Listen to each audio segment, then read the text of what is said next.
Okay, Assalamualaikum warahmatullahi wabarakatuh.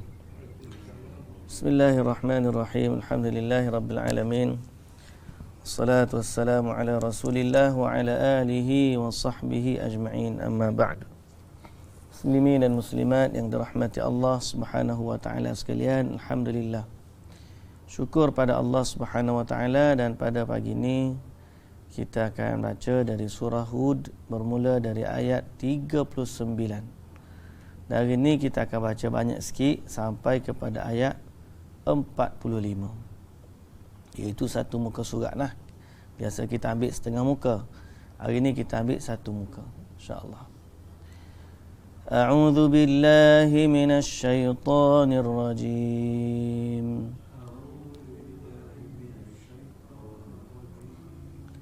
Bismillahirrahmanirrahim. ويصنع الفلك وكلما مر عليه ملأ من قومه سخروا منه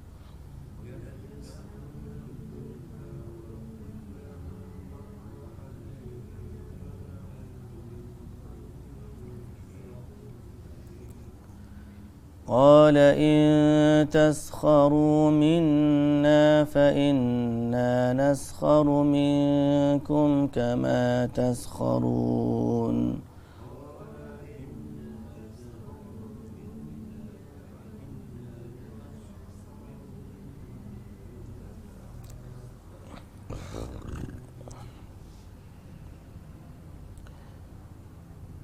فسوف تعلمون من يأتيه عذاب يخزيه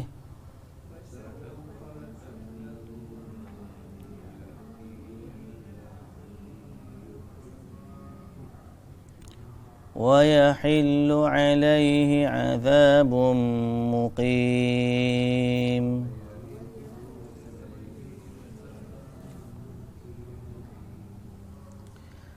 حتى إذا جاء أمرنا وفارت النور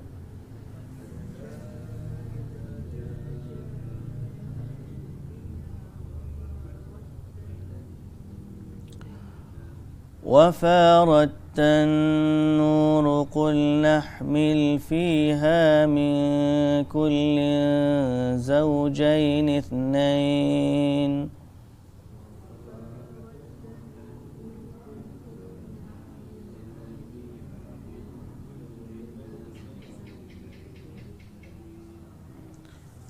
وأهلك إلا من سبق عليه القول ومن آمن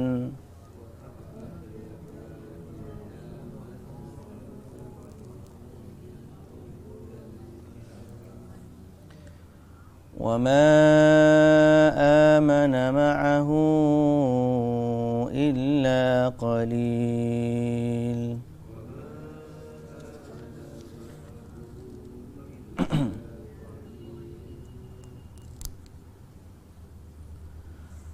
وقال اركبوا فيها بسم الله مجريها ومرساها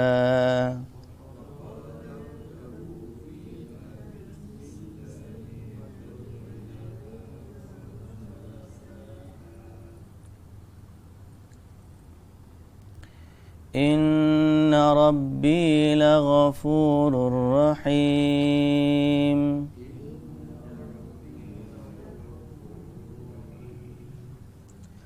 وهي تجري بهم في موج كالجبال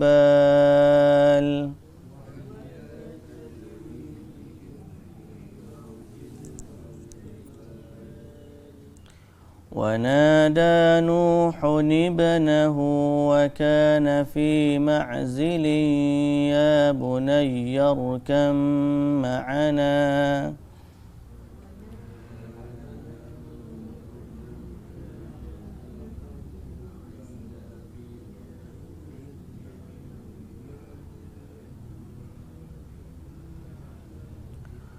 ولا تكن مع الكافرين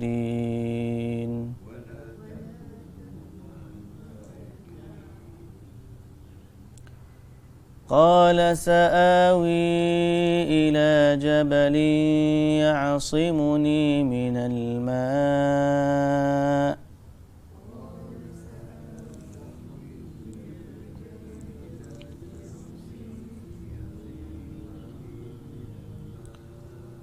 قال لا عاصم اليوم من أمر الله إلا من رحم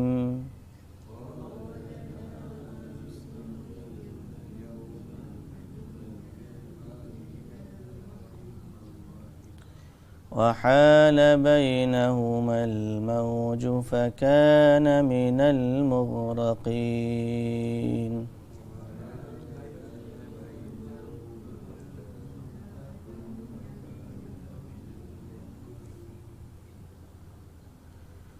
وقيل يا أرض ابلعي ماءك ويا سماء أقلعي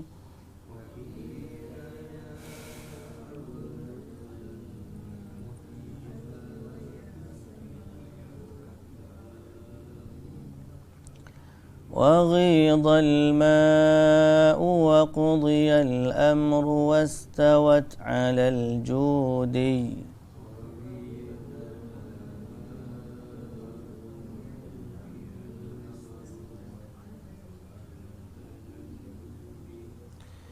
وقيل بعدا للقوم الظالمين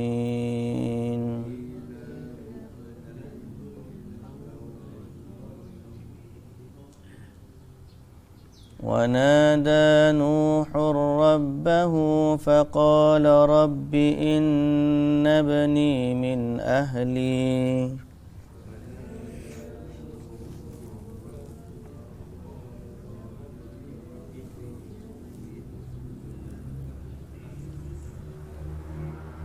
وإن وعدك الحق وأنت أحكم الحاكمين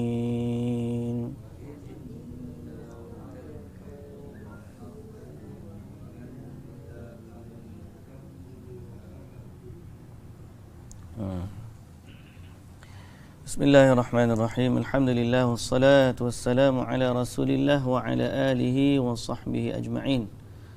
Alhamdulillah, puji dan syukur bagi Allah Subhanahu wa taala. Selawat serta salam atas Nabi junjungan kita Nabi Muhammad sallallahu alaihi wasallam. Muslimin dan muslimat yang dirahmati Allah. Sambungan hari ini ataupun ayat kita baca hari ini cerita tentang Nabi Nuh alaihi salam dengan kaumnya dan kisah bagaimana azab yang ditimpakan ke atas mereka. Ayat terakhir semalam Allah Ta'ala dah kata kepada Nabi Nuh AS, tak akan ada dah orang yang beriman daripada kaum kamu. Mana lepas daripada Nabi Nuh AS berdakwah, tak ada orang dah. Sehingga Nabi Nuh AS pun berdoa kepada Allah.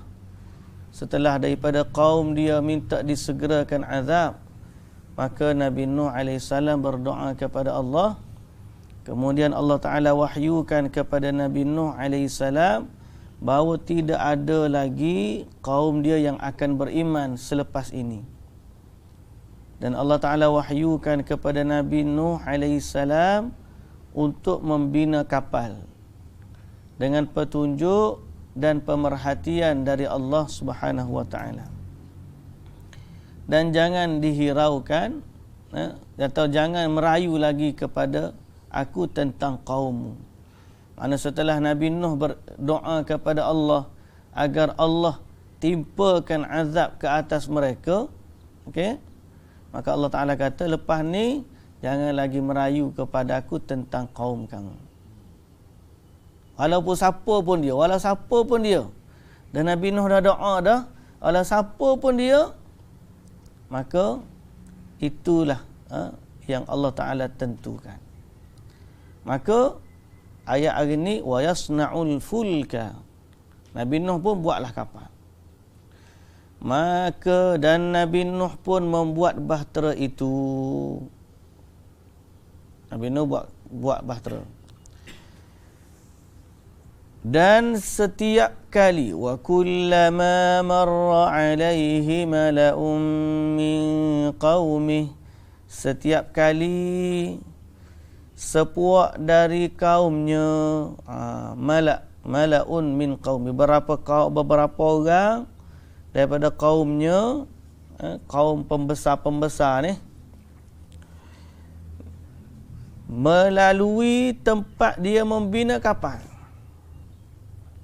Sakhiru min, mereka pun mengejek. Mana buat kapal tu? Sebab dia buat kapal atas darat lah. Mana buat kapal atas darat? Nak pergi belayar mana? Sakhiru min, mereka mengejek-ngejeknya. Qala in taskharu minna, kata Nabi Nuh, sekiranya atau jika kami memandang kami bodoh, fa inna naskharu minkum, sesungguhnya kami juga memandang kamu bodoh, kerana keingkaran kamu dan sebagai balasan ejekan kamu. Fa inna naskharu minkum kama taskharun, kamu pun tak cerdik juga, kamu sebenarnya tak cerdik. Fasawfa ta'lamuna man ya'tihi 'adzabun yukhzih, kamu akan tahu siapakah yang akan didatangi azab yang menghinakannya di dunia. Wa yahillu 'alaihi 'adzabun muqim, dan yang akan ditimpakan pula dengan azab yang kekal pada hari akhirat kelak. Tak apalah, mu kata kami bodoh, kami pun rasa bodoh sebagaimana kamu rasa. Nanti kita akan tengoklah siapa sebenarnya yang akan didatangi azab di dunia, azab yang menghinakan di dunia, dan sampai hari akhirat ditimpakan pula azab yang kekal. Nanti kita akan tahulah. Okey. Hatta idza jaa amruna, sehingga apabila datangnya perintah kami, datangnya perintah kami. Perintah kami ni yakni yang memutuskan hukum. Apa dia hukumnya? Hukum untuk membinasakan mereka. Hukum untuk membinasakan mereka, yang tidak akan ada siapa pun boleh menahan dan menolaknya. Wa farat tanur, dan air memancut-mancut dari muka bumi. Perkataan tanur ni ada yang faham tanur di sini ialah wajhul ard, memancut air dari permukaan bumi, membuat-buat air. Ada juga yang disebut sebagai tanur dapur buat roti. Kalau kita kat tempayan roti itulah, tempayan buat dapur roti tu, tempayan dia tu tempat orang buat roti. Jadi kalau jumhur mufassirin berkata tempat roti, tapi air membuat-buat tempat roti tu dua-dua pun betul. Tempat roti pun betul, permukaan pun bumi pun betul. Maknanya sebagai tanda kepada Nabi Nuh AS, air keluar daripada tempat roti. Bila dah keluar daripada tempat roti tu, maka air pun membuat-buat keluar daripada permukaan bumi. Baik. Qul nahmil fiha min kullin zawjayn ithnain wa ahlak. Kami berfirman kepada Nabi Nuh, bawalah dalam bahtera itu dua dari tiap-tiap jenis haiwan, yakni jantan dan betina. Jantan dan betina.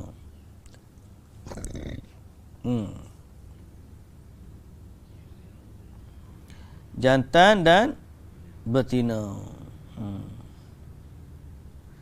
Disebut dalam tafsir ni, disebut qila wa kullin zawjayn ithnain min sunufil makhluqat, daripada jenis-jenis makhluk. Zat tawatil arwah, yang ada nyawa. Yang adanya nyawa. Dikatakan juga tumbuh-tumbuhan pun ada yang dibawa. Ni. Dan dikatakan ataupun minad dawabiz zarrah, binatang yang melata, akhir yang masuk ialah himar. Okey. Akhir yang masuk adalah himar.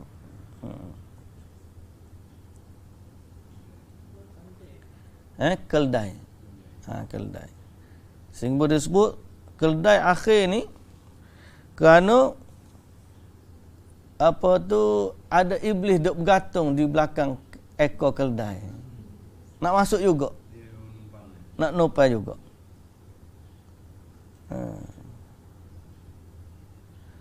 Lepas tu Nabi Nuh kata kepada keldai, masuk. Fayanhat wala yaqdir. Tak mampu dia pasal ada iblis dia. Lepas tu Nabi Nuh kata, udkhul wa in kana iblis ma'aka. Masuklah walaupun iblis duduk bergantung di ekor kamu. Akhir sekali dua-dua pun masuk. Dah sebut dalam cerita tafsir ni. Jadi masuk semua jenis berpasang-pasangan. Wa ahlaka, termasuklah juga ialah keluarga kamu. Masuk jenis binatang, dua pasang-pasang, dan ahli keluarga kamu. Ahlaka di sini adalah ahli keluarga. Ai ahlaka wahum ahlu baitihi, ahli keluarganya dan kaum kerabatnya. Illa man sabaqa alaihi alqawlu wa man aman. Ahli keluarga, kecuali dan tidak ada orang-orang yang turut bersama-samanya. Wa ma amana ma'ahu illa qalil. Dan orang-orang yang beriman itu hanyalah sedikit. Makna hak ramai atas kapal tu binatang. 3 tingkat binatang. Kita dah sebut baru ni kan, binatang yang ke bawah sekali, binatang-binatang melata dan hak liar ni. Tengah manusia, atas sekali burung. Jadi hak ramainya binatang. Manusia sikit je. Berapa jumlah orang beriman dengan Nabi Nuh AS? 80 orang, termasuk wanita. Mana kalau dia satu pasang, kalau setiap orang tu ada pasangan dia 40 orang, kalau contohnya itu. Tapi nak sebutnya, disebut di sini fa'ani bin Abbas kanu 80 nafsan minhum nisa'uhum. Mereka hanyalah 80 orang termasuk wanita. 80 orang tempoh dakwah 950 tahun. 950 tahun berdakwah, yang masuk Islam 80 orang. Hebatnya dakwah dia. Tapi sabarnya dia dalam dakwah 950 tahun. baru dia doa pada Allah, ya Allah, qaum aku ni rabbi la tadharni. Apa tu? Ya Allah, biarlah kaum dia ni minta azab ni, la tadhar 'alal ardi minal kafirina dayyara. Dia minta tu bukan supaya apa, supaya dia rasa orang-orang yang kufur kepada Allah ni telah melakukan kesalahan kepada Allah. Dia kata, ya Allah, janganlah engkau tinggalkan di muka bumi ni orang yang kafir. Biarlah yang atas muka bumi ni tinggal orang beriman je. Jadi dengan doa tersebut akhirnya Allah timpakan azab. Tapi dia doa tu selepas 950 tahun berdakwah. Kita baru ayat 3 patah orang tak dengar, ya Allah, nantilah perut kamu jadi buncit, busung, menyakit nanti, muntah hijau lah, pening, pensan, macam-macam. Biar tak nampak lah, biar buta lah, macam-macam kita ni kalau duduk balas dengan orang. Nabi Nuh AS 950 tahun sabar. Sehingga lepas 950 tahun baru doa kepada Allah. Ya Allah, jangan tinggalkan orang yang kafir seorang pun. Pasal apa? Kalau boleh dia nak orang beriman semua yang hidup. Cintanya dia kepada Allah. Cintanya dia kepada Allah dan tak sukanya hati dia bila melihat kekufuran. Okey. Baik. Jadi Allah Ta'ala bagi kepadanya kapal dan juga ahli keluarga dia bersama dengan orang-orang yang beriman. Kemudian wa qala irkabu fiha bismillahi majriha wa mursaha. Dan ketika itu berkatalah Nabi Nuh kepada pengikutnya yang beriman, naiklah kamu ke bahtera itu sambil berkata, Bismillahi majriha wa mursaha. Dengan nama Allah bergerak lajunya dan berhentinya. Dengan nama Allah bergerak laju dia dan berhentinya dia. Jadi ni doa naik kapal dia lah. Naik kapal tu baca bismillah. Naik kapal baca bismillah. Inna rabbi laghafurur rahim. Sesungguhnya Tuhanku adalah yang maha pengampun lagi maha mengasihani. Dia pun naik kapal belakang.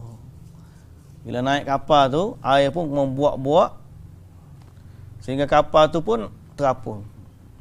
Air pun makin naik. Jadi seperti lautan.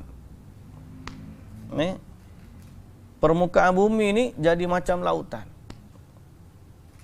Kita baru ni masa turun musim banjir tu, tengok tasik macam tasik. Tanya ni apa ni asal ni? Ni sawah padi.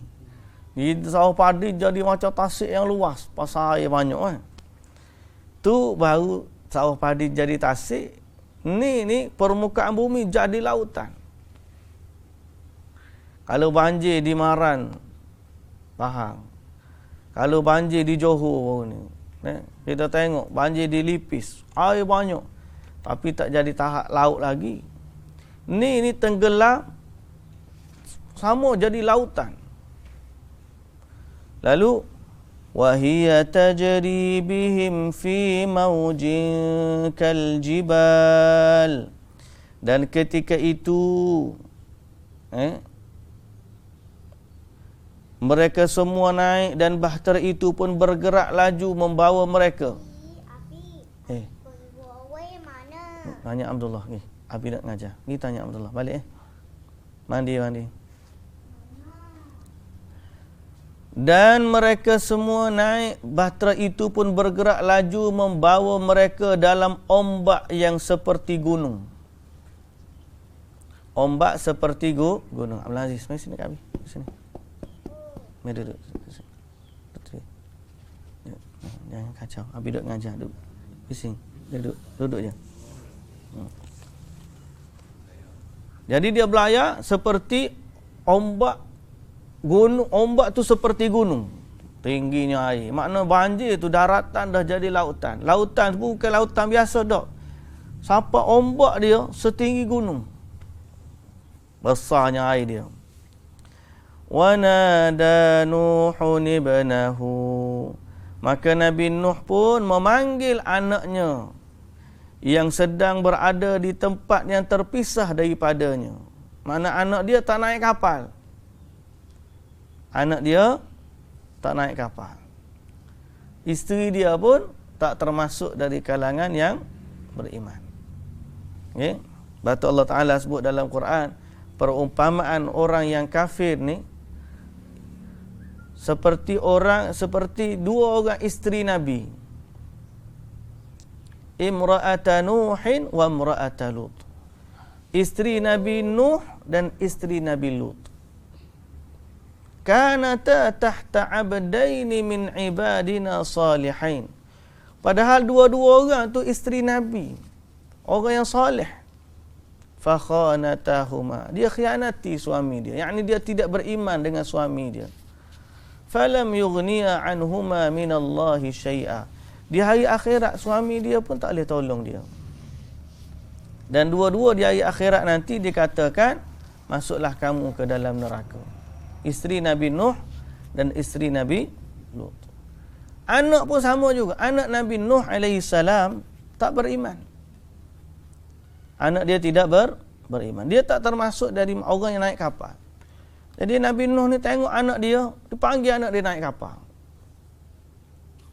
Tapi oleh kerana anak dia tahu, anak dia tahu yang naik kapal tu adalah orang beriman, anak dia tetap tak nak naik kapal, tak nak beriman dengan ayah dia sendiri. Begitu rasanya bahawa pada mereka Nabi Nuh adalah pembohong, pendusta, scammer, masa kita lah ni. Tak nak terima Nabi Nuh AS. Walaupun Nabi Nuh tu dah naik atas kapal, walaupun dia jawab apa? Dia kata apa? Wala takum ma'al kafiri. Wahai anakku, naiklah bersama-sama kami. Janganlah engkau tinggal dengan orang-orang yang kafir. Anak dia jawab apa? Qala sa'awi ila jabali ya'simuni minal ma'. Wahai ayahku, dia kata, aku akan pergi berlindung ke sebuah gunung. Aku akan naik gunung. Naik kapal pun tak nak. Nak naik gunung lagi. Yang dapat menyelamatkan aku dari ditenggelami oleh air. Nabi Nuh berkata, hari ini tidak ada sesuatu pun yang dapat melindungi dari azab Allah. Hari ini, wahai anakku, tak ada satu pun yang dapat selamat dari azab Allah. Maknanya kecuali naik kapal ni je. Tapi itulah, anak dia tak nak masuk. Anak dia tak nak. Tegarnya dia, tegar bahasa, degilnya dia dengan kekufuran. Ayah panggil pun. Jadi sebab tu kita kata, betul lah iman itu tidak dapat diwarisi dari seorang ayah yang bertakwa atau beriman. Dia tidak dapat dijual beli. Kalau dalam lirik lagu nyasyid dululah. Dan dia tidak ada di tepian pantai. Mana kita tak boleh jumpa, duduk mana nak ambil hak beriman tu. Dia bukan barang murahan yang boleh kita kutip di tepian pantai. Dia juga bukan harta berharga yang kita boleh jual beli. Dan dia juga bukan warisan yang boleh kita warisi daripada ayah. Tak ada. Dia hidayah ni milik Allah. Jadi anak Nabi pun tak beriman. Isteri Nabi pun ada yang tak beriman. Tidak ada yang menjamin kita ni anak ustaz mesti dia baik, tak ada. Kita mesti jaga diri kita. Dia anak ni, ayah dia ni anak terimam. Tak anak terimam ke tidak teriman? Imam ke? Isu dia ialah bagaimana ketakwaan individu tu dengan Allah. Dan kita sebagai ibu bapa, walaupun kita ustaz, tak apa aku ustaz, anak aku jadi baik. Tak ada. Oh ya, ni pun anak ustaz kot ni.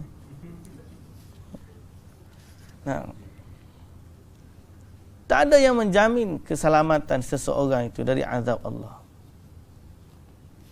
Jadi tugas kita kena minta doa dengan Allah. Minta doa dengan Allah supaya Allah jaga kita, jaga keluarga kita. Kalau kerana warisan, tidak. Kalau kerana didikan juga, tidak. Nombor satu sekali ialah kerana hidayah dari Allah Subhanahu Wa Taala. Tapi usaha kena adalah. Didikan kita tu usaha kita. Dia tidak menatijahkan, tetapi dia adalah usaha. Ada orang didik tapi tak dapat hidayah. Tu macam Nabi Nuh AS, dakwah. Tapi anak dia tetap tak beriman, isteri dia tetap beriman. Tak salah dah Nabi Nuh AS, sebab dia dah dakwah dah. Cuma takdir Allah, qadarullah, isteri dia tidak beriman. Sebab tu saya kadang-kadang kalau orang tanya tentang masalah keluarga, kata ada masalah isteri tak dengar cakap ke apa ke dah, pergi ke apa. Kata berbahagi, kalau tak dengar ya habis tengah cakap ni. Kalau tak dengar cakap tu dalam urusan agama lah masalah. Contoh agama tu tak dengar. Kalau soal dunia tu biasalah. Tak. Soal agama kita kata sabarlah. Kamu sedang diuji dengan ujian yang Allah uji dengannya para nabi. Maknanya apa? Ujian dengan isteri ni antara ujian besar. Kerana Allah tidak akan menguji nabi-nabinya melainkan dengan ujian yang besar. Nabi Ayub sakit berat. Kekayaan Nabi Sulaiman memang dahsyat-dahsyat Tuhan bagi. Jadi antara ujian kepada Nabi adalah isteri. Nabi Lut Allah uji dia dengan isteri. Nabi Nuh Allah uji dia dengan isteri, dengan keluarga dia. Jadi saya kata sabarlah.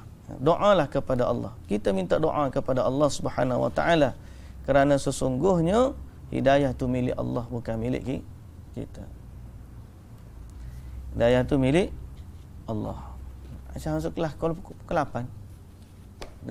Aisyah. Tunggu kejap sikit lagi. Baik, kemudian lepas dia anak dia tak nak tu, dan dengan serta-merta ombak itu pun memisahkan di antara keduanya. Tengah-tengah cakap tu tiba-tiba datang ombak besar, pum, pukul, anak dia pun hilang, tak beritahu ke mana. Terpisahlah dia dengan Nabi Nuh AS. Fakana minal mughraqin. Jadilah anak dia yang derhaka itu dari orang-orang yang ditenggelamkan oleh taufan. Tenggelam oleh taufan. Habis semua tenggelam. Wa qila ya ardu bala'i ma'aki wa ya sama'u aqli'i. Setelah binasanya kaum kafir itu, diperintahkan kepada bumi dan langit dengan berkata, wahai bumi, telanlah airmu. Bumi telan air. Dan wahai langit, berhentilah dari curahan hujanmu. Hei langit, berhenti turun hujan. Ni ayat orang duk baca baru ni. Orang tanya, ustaz, bila turun banjir, air banjir, pakak baca, wa qila ya ardu bla'i ma'aki wa ya sama'u aqli'i. Jadi pakak suruh kata, hei langit berhenti, hei bumi telan air. Kan kita dah jawab dah sebelum daripada ni. Nabi SAW dah ajar kita sesuatu yang lebih baik daripada tu, iaitulah doa. Kita ni makhluk, tak ada kuasa nak perintahkan langit. Langit, mu siapa nak perintahkan langit? Bumi, mu siapa? Mu tu hamba. Tarahmu tu hamba je. Kalau pelaku maksiat, mu ni lebih hina daripada langit bumi. Langit bumi bertasbih kepada Allah, taat kepada Allah, takut dia kepada Allah. Kamu kadang-kadang main langgar je. Siapa kamu nak kata kepada langit dan bumi? Dah minta dengan Allah. Ya Allah, Allahumma hawalaina la alaina, ya Allah, bagilah hujan tu pergi ke tepi-tepi kami, jangan hujan menimpa kami. Minta dengan Allah gitu. Jadi Allah yang ada kuasa bagi tahu kepada bumi, bumi, kita tak ada kuasa. Allah bagi tahu kepada langit, langit, berhenti. Allah, itu kuasa Allah. Jangan kita pula pergi kata ke langit, kira ke bumi, langit berhenti. Hebat kata kamu ni. Jadi Allah Ta'ala kata kepada langit dan bumi. Sebab tu, langit berhentilah langit. Bumi telan air, bumi pun serah air. Telan. Kalau kita tanya speaker lalu, mari mana air banyak ketemu? Banyak air ni datang dari mana? Jawapannya tidak lain tidak bukan dari Allah. Allah berkuasa mencipta sesuatu yang tidak ada kepada ada. Contohnya, ambillah contoh Telaga Zamzam. Telaga Zamzam ni, kadar pam dia beribu liter per saat. Per minit. 1000 liter per minit. Bukan kata seliter seminit dah. Bukan ratus liter. Beribu liter minit. Kalau tidak per saat dia pun saat dia pun saya ingat berapa berat tapi banyak berapa paip besar-besar ni 2-3 paip. Satu saat tu berapa liter keluar air. Telaga dia kecil je. Muat sikit lah, belum besar sikit lah. Adalah 3-4 paip. Telaga dia kecil je. Tapi nak sebutnya, air tu tak putus-putus, sentiasa ada. Macam air di langit. Manusia ni, bila dia buat kajian sains, dia bagi teori, sehingga manusia lupa kepada kekuasaan Allah. Air di langit, dia kata proses, dia panggil apa? Tak ingat ada proses. Proses penguapan. Bahasa. Penguapan lah, proses. Air ni panas, naik atas. Kemudian turun. Awan. Naik panas. Tuan-tuan tengok musim hujan. Bila dia panas? Tak. Kalau masalahnya petang hujan. Lepas tu pagi panas naik. Lepas tu hujan balik. Lepas tu naik. Hujan balik. Mana? Ada panas, ada hujan. Betul lah proses tu. Tapi kalau mari musim hujan, bila kita tengok matahari? Hujan turun. Yang turun hujan esok tu bila air naik atas tu. Hak lusa tu bila pula air naik tu. Hujan 2 minggu berturut-turut. Bila hujan tu naik tu? Tidak lain dan tidak bukan. Allah Azza wa Jalla yang berkuasa. Sama ada dia nak ambil air di laut, naik ke atas awan, bawa pula awan mari sini dan sebagainya. Hatta kalau tak ada proses tu pun, Allah boleh kata kepada langit, "Hei langit, turunkan hujan." Sebab kalau kita fikir logik macam mana banjir Nabi Nuh AS ni, air sampai tenggelam gunung. Gunung tu tenggelam. Mari mana air? Melainkan kita kata dia datang dari Allah Subhanahu wa Ta'ala. Kemudian maka surutlah air itu serta terlaksanalah perintah Allah, yakni azab Allah pun berhenti. Dan bahtera Nabi Nuh itu pun berhenti di atas gunung Judi. Nama dia Judi, Bukit Judi. Orang pun duk cari bahtera ni. Mana Bukit Judi ni? Cari kayu kapal Nabi Nuh ni. Jumpa-jumpa jual 35 ringgit sekeping. Ya Allah Akbar, murahnya. Kebinasaanlah bagi orang yang zalim. Okey. Kemudian Nabi Nuh AS pun dia berkata kepada Allah Subhanahu wa Ta'ala. Wa nada Nuhur rabbahu faqala rabbi inna ibni min ahli wa inna wa'dakal haqqu wa anta ahkamul hakimin. Nabi Nuh kata, ya Allah, dia merayu kepada Tuhan. Wahai Tuhan, sesungguhnya anakku itu dari keluargaku. Saya dia ke anak dia. Dia sayang ke anak dia.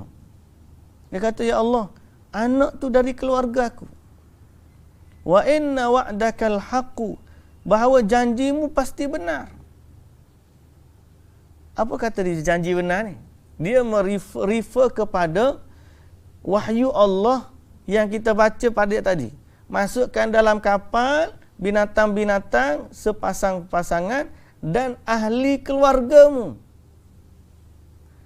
Jadi dia kata kepada Allah, ya Allah, anakku tu dari keluargaku. Bukankah engkau dah janji keluarga aku boleh naik kapal? Dah. Wa anta ahkamul hakimin, dan engkaulah sebijak-bijak hakim yang menghukum. Apa jawapan dia? Allah Ta'ala kata, anakmu bukan ahli keluarga. Sudah. Anakmu bukan ahli keluarga. Anak Allah Ta'ala kata kepada Nabi Nuh, keluarga dia hanyalah yang beriman. Orang beriman tu sebenarnya keluarga dia. Anak dia walaupun tak beriman, bukan ahli keluarga dia. Tengok, besarnya nilai iman daripada pertalian darah. Yang ni kita akan baca pada besok, cerita bagaimana Allah Ta'ala jawab kepada Nabi Nuh AS tentang janji Allah bahawa ahli keluarganya akan diselamatkan daripada azab ini. Dan Allah Ta'ala kata ahli keluarga dia, anak dia bukan ahli keluarga. Ahli keluarga dia adalah orang yang beriman. InsyaAllah ini kita akan jelaskan lagi pada besok hari. Wallahu ta'ala alam. Subhanakallahumma wa bihamdika asyhadu an la ilaha illa anta astaghfiruka wa atubu ilaik. Assalamualaikum warahmatullahi wabarakatuh.